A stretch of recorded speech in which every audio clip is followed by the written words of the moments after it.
Hello Pisces, Sun, Moon, Rising, and Venus signs. Kamusta kayo? Sana po nasa mabuti kayong kalagayan. Welcome back po sa Star Tarot. Kung bago kayo rito, welcome din kayo. Thank you for your support. I truly appreciate it. God bless you all.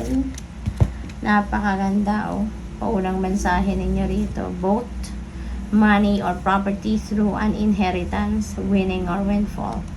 So, parang isang barko, no? Ang maaring dumating na kaperahan sa inyo rito, Pisces. Napakaswerte ninyo pagdating sa pera. Kasi merong maaring cold cash. Talagang makuha kayo, ma-receive kayo ngayon. There could be also property na pamana sa inyo. Maaring malaki yung halaga nitong property na to. Pwede rin na magkakaroon kayo ng panalo sa mga game of chance. Or there is a windfall of money, no? Meron talagang perang dadating na hindi niyo inaasahan, diba? Hindi niyo sukat akalain kung saan manggagaling ito.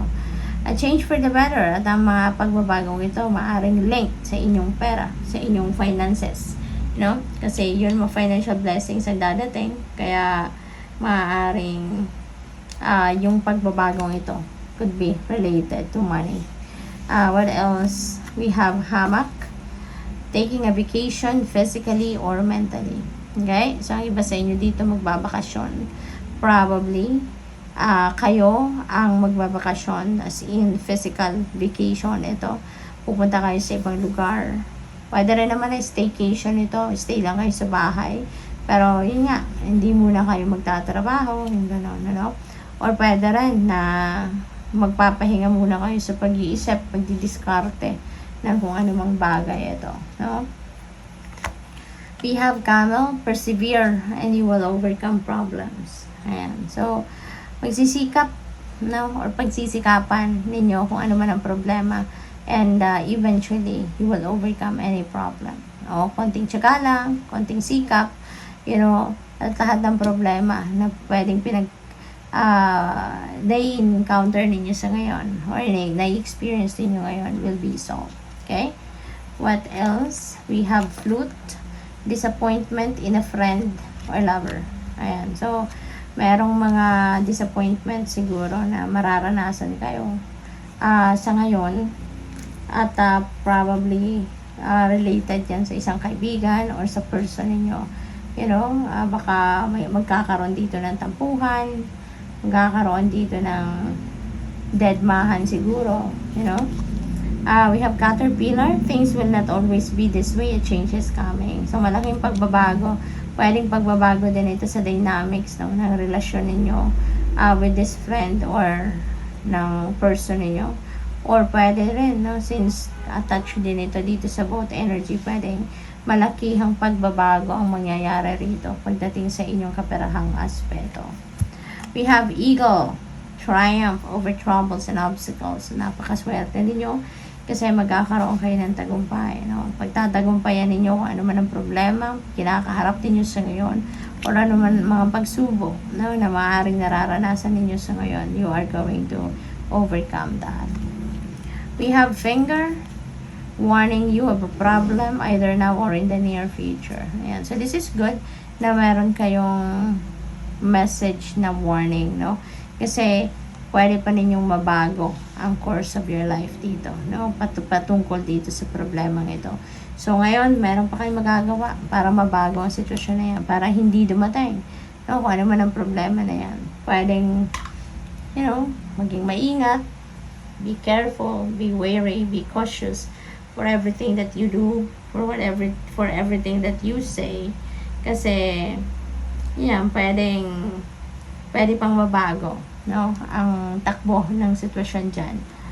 Kung kayo ay magiging cautious sa mga gagawin, kung kayo magiging maingat for everything that you do, diba? Mga salita, mga informasyon ilalabas ninyo, yung gano'n. So, pag-isipan mabuti. Involvement with the law, Pisces, maaaring related dito sa warning na ito. So, mag-iingat kayo sa kahit anuman. Make sure na as much as possible, laging safe lang gagawin ninyo. Laging iisipin ninyo yung mabuti diba, iwasan ang mga init ng ulo para hindi umabot sa mga diskusyon, yung mga ganon, no?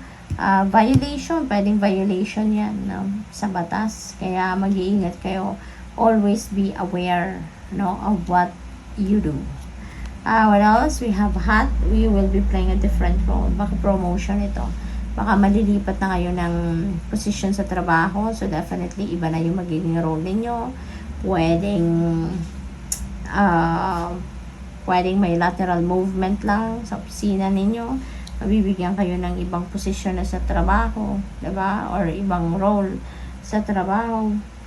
What else? We have goldfish. This is increase in material wealth or spiritual growth. So, napakaganda kasi meron ditong karagdagang pera na maaaring dumating sa inyo, Pisces, no? Material na bagay, pwedeng pera to, no? At magkakaroon ng karagdagang kayamanan kayo. We have seahorse, family matters. Ayan, so meron kayo ritong mga inaasikaso siguro na regarding familia. Meron siguro kayong mga